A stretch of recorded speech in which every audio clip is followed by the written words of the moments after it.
नमस्कार, मी प्रिया काळे. तरुण भारतच्या न्यूज बुलेटिनमध्ये आपल्या सर्वांचं स्वागत. आता पाहूया ठळक घडामोडी. भारत सरकारने आज संध्याकाळी वादग्रस्त नागरिकत्व दुरुस्ती कायदा लागू करण्याची घोषणा केली.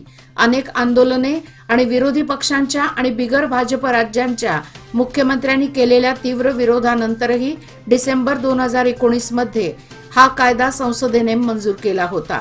नागरिकत्व कायद्याला विरोध करताना देशभरात 100हून अधिक लोकांना आपला जीव गमवावा लागला होता.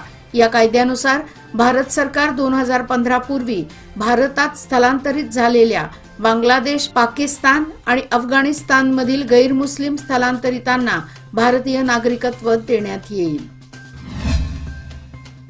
हिडकल धरणासाठी जमीन दिलेल्या शेतकऱ्यांनी आज पाटबंधारे मुख्य अभियंत्यांच्या कार्यालयावर धडक मोर्चा काढला.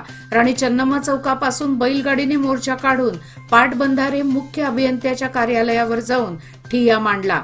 धरणासाठी हुक्केरी तालुक्यातील मास्तीहोळी, गुडनट्टी, बिरहोळी येथील शेतकऱ्यांनी 396 एकर जमीन दिली असून 2 वर्षापूर्वीच उच्च न्यायालयाने भरपाई देण्याचा आदेश दिला आहे. मात्र अद्याप याची अंमलबजावणी न झाल्याने आज आक्रमक भूमिका घेतली. कन्नड भाषा समग्र विकास विधेयक 2022 ची अंमलबजावणी करण्याबरोबर बेळगाव जिल्ह्यातील प्रत्येक दुकानगाळ्यावरील नामफलकांवर 60% कन्नड सक्ती लागू झाली असून याचे उल्लंघन करणाऱ्यांवर कारवाई करण्याच्या सूचना बेळगावचे जिल्हाधिकारी नितेश पाटील यांनी केल्या आहेत.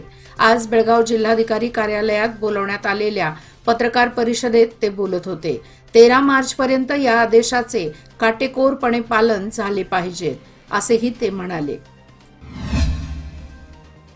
बेळगाव विमानतळाच्या नवीन टर्मिनलच्या बांधकामाची पायाभरणी पंतप्रधान नरेंद्र मोदी यांच्या हस्ते रविवारी सायंकाळी करण्यात आली. उत्तर प्रदेशमधील आझमगड येथून बेळगावसह 15 विमानतळाच्या नवीन टर्मिनलच्या बांधकामाची पायाभरणी पंतप्रधान नरेंद्र मोदी यांनी व्हर्च्युअल पद्धतीने केली. बेळगाव सांब्रा विमानतळावर आयोजित या कार्यक्रमात खासदार मंगल अंगडी, राज्यसभा सदस्य इराणा कडाडी, आमदार आसिफ सेठ, विधान परिषद सदस्य प्रकाश हुक्केरी व इतर उपस्थित होते. कर्नाटक आरोग्य विभागाने सोमवारी राज्यात रंगीत गोबी मंचुरियन आणि कॉटन कॅन्डीच्या विक्रीवर बंदी घातली आहे. आज बेंगळूर येथे आयोजित पत्रकार परिषदेत राज्याचे आरोग्य मंत्री दिनेश गुंडूराव यांनी सांगितले की रोडामाइन बी सारख्या कृत्रिम रंग देणाऱ्या एजंट्सचा वापर आरोग्यासाठी हानिकारक आहे. असुरक्षित अन्न पद्धतीमुळे उद्भवणारे धोके त्यांनी यावेळी निदर्शनास आणले. कॉटन कॅन्डी आणि गोबी मंचुरियनवर नुकत्याच आरोग्य विभागाच्या अधिकाऱ्यांनी केलेल्या तपासणीत निष्कर्षांचा हवाला दिला. महिला दिनाचे औचित्य साधून महिलांच्या विविध मागण्यांच्या पूर्ततेसाठी आणि महिलांवर होणाऱ्या अन्यायाविरोधात न्याय हक्काची मागणी करत भारतीय संस्कृती फाउंडेशनच्या वतीने बेळगाव जिल्हाधिकारी कार्यालयासमोर निदर्शने करून निवेदन देण्यात आले. गेल्या वर्षी पावसाचे प्रमाण कमी झाल्याने यंदा धरणात पाणीसाठा मुबलक नाही, त्यामुळे उन्हाळ्याच्या दिवसात पाण्याची तीव्र टंचाई जाणवत आहे. तेव्हा नागरिकांनी याची दखल घ्यावी, पाण्याचा योग्य वापर करावा, शहरातील वाढत्या पाण्याच्या समस्यांवर तोडगा काढावा. शहरात गॅस पाईपलाईनची जोडणी करताना संबंधित शुल्कात मनमानी करू नये असे माजी नगरसेविका सुधा भातखांडे म्हणाल्या. बेळगाव शहरातील महिला पोलीस स्थानकात महिला अधिकाऱ्यांची नियुक्ती करावी, महिलांवर होणारा अन्याय थांबवून न्याय द्यावे अशी मागणी भारतीय संस्कृती फाउंडेशनच्या अध्यक्षा प्रमोदा हजारे यांनी केल्या. या प्रसंगी गौरी गजबर, सुनीता सुभेदार, अनुराधा नेवगी, उर्मिला मन्नूरकर, वैष्णवी मुच्चंडीकर, सुनीता ओरेवाले, शेवंता तमणूजीचे व इतर मोठ्या संख्येने सहभागी झाले होते. महिलांची शक्ती हीच समृद्ध भविष्याची निर्मिती. लोकमान्य घेऊन आले आहेत महिला उन्नती योजना, जी देते तुमच्या गुंतवणुकीवर 10% आकर्षक व्याजदर फक्त 500 दिवसांकरिता. किमान गुंतवणूक 10,000 रुपये. अधिक माहितीसाठी आजच कॉल करा 1800-212-4050. योजना फक्त महिला सभासदांकरिता. नियम अटी लागू. लोकमान्य, जिथे पैसे वाढतात आणि नातं वृद्धिंगत होतं. Rotary club of Belgaum central तर्फे आयोजित करण्यात आलेल्या बेळगाव कृषी उत्सव 2024 ला उत्तम प्रतिसाद मिळाला. दिवसेंदिवस हे प्रदर्शन उत्सव पाहण्यासाठी मोठ्या संख्येने शेतकरी बंधू व नागरिकांनी मोठी गर्दी केली होती. आज सोमवारी सायंकाळी या प्रदर्शनाची सांगता झाली। बेळगाव शहरातील सीपीएड मैदानावर दिनांक 7 मार्च पासून हे प्रदर्शन भरवण्यात आले होते। Rotary club of Belgaum central यांच्या वतीने जिल्हा प्रशासन, जिल्हा पंचायत, कृषी बागायत, कृषी विश्वविद्यालय धारवाड यांच्या सहकार्याने बेळगाव शहरामध्ये पहिल्यांदाच कृषी क्षेत्राशी संबंधित हा उत्सव आयोजित केला होता। या उत्सवामध्ये 200हून अधिक स्टॉल्समुळे शेतकऱ्यांसह नागरिकांना वेगवेगळ्या प्रकारची कृषी विषयक माहिती व मार्गदर्शन मिळाले। मुस्लिम धर्मियांचा पवित्र सण रमजान आजच्या चंद्रदर्शनाने सुरुवात होणार आहे। यापुढील संपूर्ण महिना मुस्लिम बांधव रोजाचे पालन करून शांती व सलोख्यासाठी प्रार्थना करतात। या पवित्र रमजान सणानिमित्त सर्व मुस्लिम बांधवांना बेळगाव उत्तरचे आमदार आसिफ सेठ यांनी शुभेच्छा दिल्या आहेत। बेळगाव उत्तर मतदारसंघाच्या व्याप्तीत आमदार आसिफ सेठ यांचा विकास पर्व सुरू झाला असून आज विविध विकास कामांना त्यांनी चालना दिली। अल्पसंख्याक जनवस्ती विकासासाठी राज्य शासनाने 10 कोटी विशेष निधी मंजूर केला आहे। या अनुदानातून बेळगाव शहरातील उज्ज्वल नगर, अमन नगर, न्यू गांधीनगर, रुक्मिणीनगर या ठिकाणी विकास कामे केली जाणार आहेत। या ठिकाणी पायाभूत सुविधांचा विकास करणे हे मुख्य उद्दिष्ट असून रस्ते, ड्रेनेज व इतर विकास कामे केली जाणार आहेत। आज शहरातील उज्ज्वल नगर येथे या विकास कामांना आमदार आसिफ सेठ यांनी चालना दिली। या प्रसंगी तरुण भारत न्यूजशी बोलताना त्यांनी राज्य सरकारचे आभार मानले। अल्पसंख्याक जनवस्तीत विविध विकास कामे राबवण्यासाठी शासनाने विशेष अनुदान मंजूर केले आहे। टप्प्याटप्प्याने ही विकास कामे करण्यात येतील असे ते म्हणाले। अनेक दिवसांपासून पायाभूत सुविधेपासून वंचित उज्ज्वल नगरचे रहिवाशांनी आमदारांच्या या कार्याचे कौतुक करून त्यांचे आभार मानले।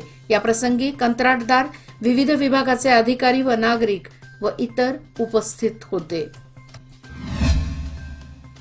इस्लाम धर्मात रमजानचा महिना खूप विशेष मानला जातो। त्याला पाक महिना असं म्हणतात। संपूर्ण महिनाभर रोजे केले जातात आणि अल्लाहची इबादत केली जाते। या वर्षीचा रमजान महिना उद्या दिनांक 11 मार्च पासून सुरू झाल्याची माहिती शिरत कमिटीने दिली आहे। मुस्लिम धर्माचा प्रत्येक सण चंद्रावर अवलंबून असतो। आज चंद्रदर्शन झाल्याने उद्या पहिला रोजा असणार आहे। हिरेबागेवाडी येथील अल्पवयीन मुलीच्या संशयास्पद मृत्यू प्रकरणाला कलाटणी मिळाली असून तिचा बालविवाह झाला होता। सासरच्या मंडळींनी तिचा खून केल्याची फिर्याद दाखल करण्यात आली आहे। या संबंधी हिरेबागेवाडी पोलीस स्थानकात पती, सासू सासऱ्यांसह 7 जणांविरुद्ध FIR दाखल करण्यात आला आहे। जागतिक किडनी दिनानिमित्त 14 मार्च रोजी मोफत किडनी तपासणी शिबिराचे आयोजन करण्यात आले आहे। 14 मार्च रोजी सकाळी 9 ते दुपारी 1 पर्यंत येळ्ळूर रोड, बेळगाव येथील केएलई शतक महोत्सवी इस्पितळाच्या वतीने या शिबिराचे आयोजन करण्यात आले आहे। डॉक्टर शिशिर देवराजू, डॉक्टर अमय पठाडे, डॉक्टर अंजनेय येड्डूर हे रुग्णांची तपासणी करून मार्गदर्शन करणार आहेत, अशी माहिती डॉक्टर SC धारवाड यांनी दिली आहे। अधिक माहितीसाठी 8550887777 आणि 9538701437 या मोबाईल क्रमांकावर संपर्क साधण्याचे आवाहन करण्यात आले आहे।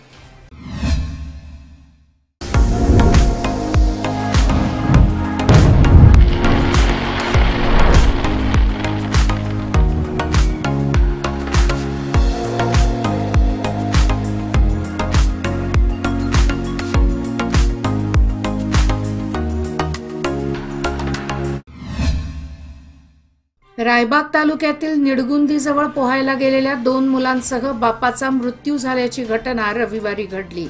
कल्लाप्पा बसाप्पा गाणीगेर वय वर्षे 36, मनोज कल्लाप्पा गाणीगेर वय वर्षे 11 व मदन कल्लाप्पा गाणीगेर वय वर्षे 9 राहणार सत्तेगिरी, तालुका सौंदत्ती, सध्या राहणार रायबाग रेल्वे स्टेशन अशी मृतांची नावे आहेत। मृत कल्लाप्पा हे शिक्षक होते।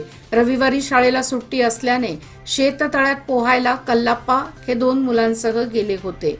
शेततळ्यात पाणी अधिक असल्याने दोन्ही मुलांना वरती येता आले नाही। मुलांना वाचवण्यासाठी वडिलांनी प्रयत्न केला पण त्यात यश आले नाही। त्यात तिघेही मृत्यू पावले. पोहायला गेलेले संध्याकाळपर्यंत घरी न आल्याने त्यांचा शोध घेतला असता सदर घटना उघडकीस आली. या घटनेची नोंद रायबाग पोलिसात झाली आहे.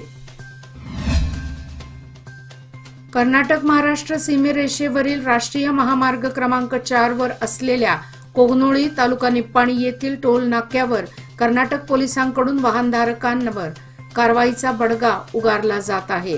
त्यामुळे वाहनधारक धास्तावले आहेत. याचा फटका महाराष्ट्रातील प्रवाशांना बसत आहे.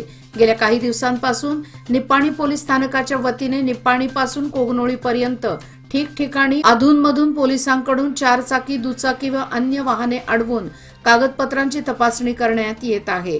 4 चाकी वाहनांसाठी आरसी, पासबुक, इन्शुरन्स, धुराचे प्रमाणपत्र व चालकाचा वाहन परवाना आदी कागदपत्रे तपासली जात आहेत. तर दुचाकी स्वारांसाठी गाडीची सर्व कागदपत्रे व हेल्मेट सक्ती केली जात आहे. बहुतांशी दुचाकी स्वार हे हेल्मेट विना प्रवास करत असल्याने त्यांना कारवाईला सामोरे जावे लागत आहे. राज्यात गतवर्षांपासून दुष्काळ असल्यामुळे वैरण पाण्याची तीव्र टंचाई निर्माण झाली आहे. राज्य सरकारने 4-5 महिन्यापूर्वी चिकोडी तालुका दुष्काळग्रस्त म्हणून घोषित केला आहे. पण या भागातील शेतकऱ्यांना अद्याप दुष्काळी नुकसान भरपाई निधी मिळाला नाही. त्याचप्रमाणे वैरण व पाण्याच्या टंचाईमुळे जनावरांसाठी गोशाळा सुरू कराव्यात. जनावरांच्या वैरण व पाण्याची 18 मार्च पूर्वी सोय न केल्यास बेळकुड गेट येथे राज्य महामार्ग रोखून आंदोलन करण्यात येणार असल्याचा इशारा राज्य रयत व हरित सेनेच्या वतीने देण्यात आला. तहसीलदार चिदंबर कुलकर्णी व उपविभागीय अधिकारी कार्यालयातील तहसीलदार प्रमिला देशपांडे यांना या निवेदनाची प्रत देण्यात आली. यावेळी राज्याध्यक्ष चुन्नप्पा पुजारी, तालुका अध्यक्ष बसवराज पाश्चापुरे, हरित सेना तालुका अध्यक्ष आनंद पाश्चापुरे यांच्यासह शेतकरी संघटनेचे पदाधिकारी उपस्थित. कसनाळ येथील डॉक्टर बाबासाहेब आंबेडकर समुदाय भवन दुरुस्तीसाठी निधीची पूर्तता करावी अशा मागणीचे निवेदन चिकोडी जिल्हा काँग्रेस कमिटीचे अध्यक्ष लक्ष्मणराव चिंगळे यांना कसनाळ येथील जय भीम तरुण मंडळ व समाज बांधवांकडून देण्यात आले. या प्रसंगी बेडकीहाळ ब्लॉक काँग्रेसचे अध्यक्ष बसवराज पाटील, बेडकीहाळ जिल्हा परिषदेचे माजी सदस्य अशोक आरगे, कर्नाटक प्रदेश युथ काँग्रेसचे जनरल सेक्रेटरी व बेडकीहाळ ग्रामपंचायतीचे सदस्य प्रमोद कुमार पाटील व काँग्रेस कार्यकर्ते उपस्थित होते. झळकी पोलिसांनी चडचण तालुक्यातील धूळखेडा गावातील भीमाशंकर सहकारी साखर कारखाना सौहार्द बँकेतील चोरी प्रकरणाचा छडा लावण्यात यश मिळवले. या प्रकरणी पोलिसांनी 6 संशयित आरोपींना अटक केली आहे. जिल्हा वरिष्ठ अधिकारी ऋषिकेश सोनवणे यांनी याबाबतची माहिती झलकी येथे पत्रकार परिषदेत दिली. 28 रोजी मध्यरात्री सौहार्द बँकेतील 19.45 लाखांचा ऐवज चोरीला गेला. या प्रकरणी झलकी पोलिसांनी तपास करून 6 आरोपींना अटक केली असून चोरीत वापरलेली वाहने, मोबाईल असा 27.15 लाख किमतीचा मुद्देमाल जप्त करण्यात आला. या प्रकरणी मल्लिकार्जुन मुकिंबा होनामाने वय वर्ष 29, लतीफ लालसाबा मकंदरा वय वर्ष 27, मल्लप्पा गंगाधर सलागरे वय वर्ष 24, नितेश सदानंद नीलवाणी वय वर्ष 23, पुलगप्पा रंगप्पा पत्रोटा वय वर्ष 26 आणि अब्दुल मुनेद्दीन चेनी वय वर्ष 27 राहणार नवानगर बागलकोट असा यांचा समावेश आहे. या आरोपींविरुद्ध बागलकोट, गदग, कोप्पल आणि बेळगाव जिल्ह्यातही चोरीचे गुन्हे दाखल झाले आहेत. या कारवाईत विजापूरचे अतिरिक्त SP Shankar Marihala, Chadchan CPI HD Mulla, PSI Raghavendra Khota, Honnappa तलवार आणि कर्मचाऱ्यांनी चांगले काम केले आहे अशी माहिती विजयपूरचे एसपी ऋषिकेश सोनवणे यांनी प्रसिद्धी पत्रकात दिली. याचबरोबर आजचे बातमीपत्र इथेच संपले. अधिक माहिती आणि ताज्या घडामोडी करता पाहत रहा तरुण भारत न्यूज चॅनल. तसेच आमच्या चॅनलला लाईक, शेअर आणि सबस्क्राईब करायला विसरू नका. आणि विश्वासार्ह बातम्यासाठी दररोज वाचा दैनिक तरुण भारत. धन्यवाद.